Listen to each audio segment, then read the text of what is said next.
Om Swastiastu. Om Awignam Astu Namo Sidam. Om Anubadrah Kerta Wiantu Wiswata. Semoga pikiran baik datang dari segala penjuru.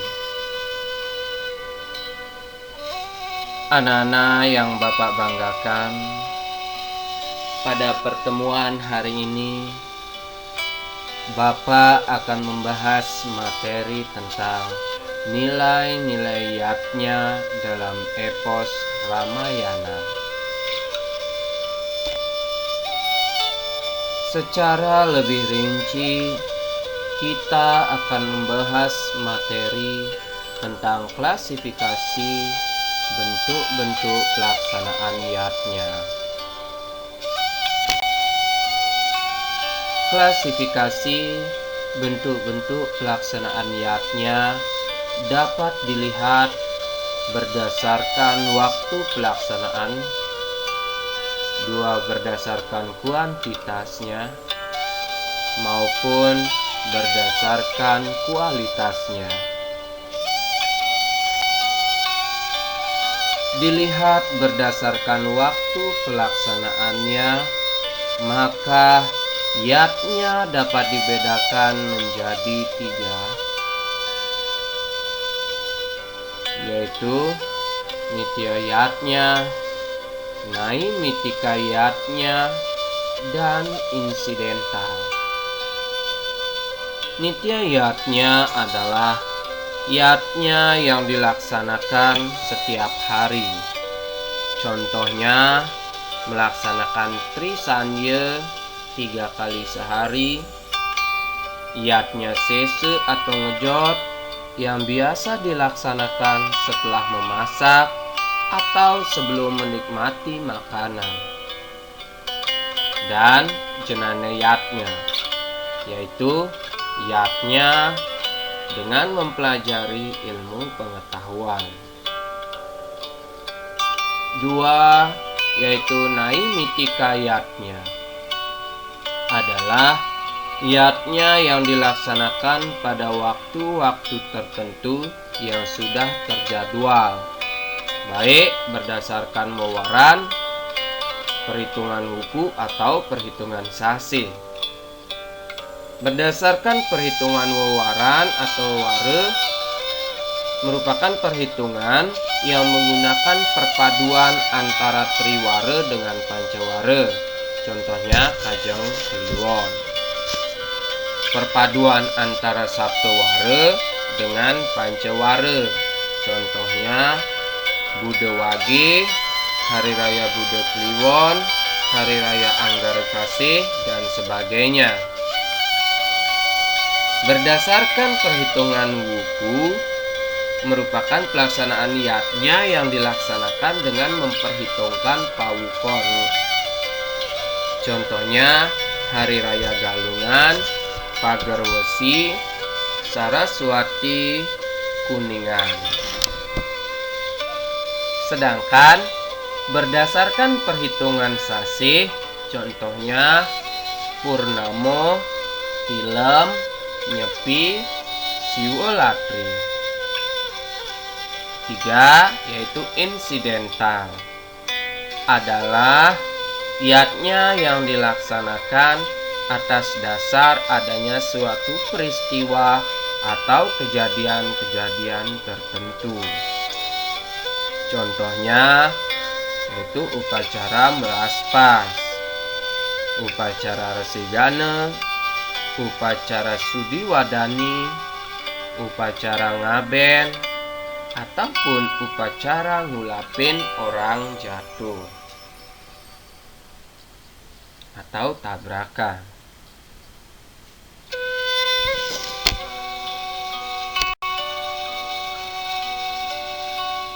Sedangkan jika dilihat berdasarkan kuantitasnya, maka yatnya dibedakan menjadi niste, madya, dan utama. Niste artinya yatnya tingkat kecil. Madya artinya yatnya tingkat sedang. Utama artinya yatnya tingkat besar. Pelaksanaan yatnya ini dilihat sesungguhnya berdasarkan tingkat kemampuan atau perekonomian setiap umat. Contoh yang Bapak bisa contohkan yaitu yatnya yang dilihat dari segi kuantitasnya dapat dicontohkan semisal dalam pelaksanaan yatnya dalam kehidupan sehari-hari, yaitu niste tingkat kecil, yaitu dengan mempersembahkan dupa saja. Dalam tingkat madya, yaitu dengan mempersembahkan dupa, canang, dan segahan. Dalam tingkat utama, misalnya dengan mempersembahkan dupa, canang, segahan, dan daksina.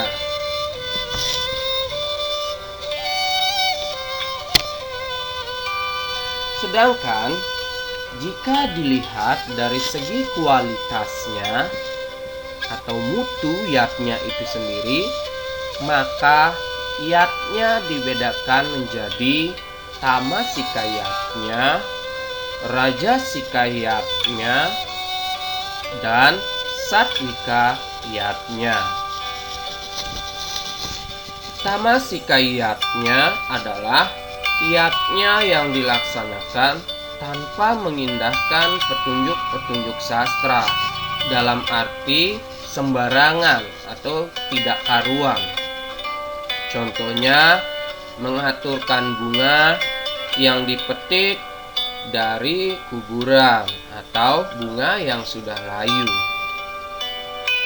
2. Rajasika yatnya adalah yatnya yang dilaksanakan dengan penuh harapan atau bersifat pamer.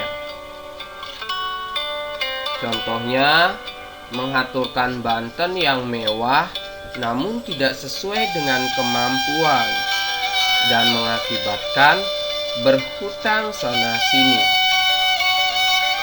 Atau contoh kedua yaitu sembahyang ke pura dengan menggunakan pakaian yang mewah, menggunakan perhiasan yang berlebihan sehingga terlihat mencolok di depan orang atau masyarakat. Ketiga yaitu satwika yatnya adalah yatnya yang dilaksanakan berdasarkan petunjuk-petunjuk sastra atau kitab suci Weda. Contohnya mengaturkan bunga atau buah yang masih segar sebagai suatu persembahan. Atau contoh kedua yaitu mengaturkan daksina secara tulus ikhlas, melantunkan lagu-lagu suci untuk pemujaan.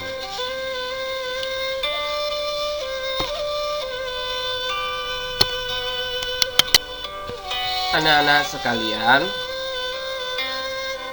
jika dalam hal kualitas sesungguhnya setiap umat Hindu tentunya ingin mewujudkan yatnya yang bersifat satwika yatnya.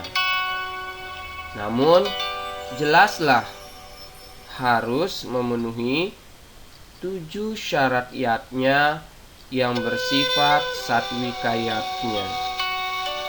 Antara lain 1. Srada, yaitu berlandaskan keyakinan. 2. Lascarya, yaitu yatnya yang harus berlandaskan ketulus ikhlasan. 3. Sastra, yang artinya melaksanakan yatnya berdasarkan sastra atau kitab suci Weda, yaitu dari Sruti, Semerti, Sila, Acara, dan Atmanastuti. 4. Yaitu daksina, yaitu pelaksanaan niatnya dengan sarana upacara berupa benda dan uang. 5. Mantra dan gita, yaitu niatnya yang dilaksanakan dengan melantunkan lagu-lagu suci untuk pemujaan. 6. Anasewa adalah niatnya yang dilaksanakan dengan jamuan makanan kepada para tamu yang menghadiri suatu upacara tertentu. Dan yang terakhir yaitu nasmita adalah niatnya yang dilaksanakan dengan tujuan bukan untuk pamer kemewahan atau kekayaan.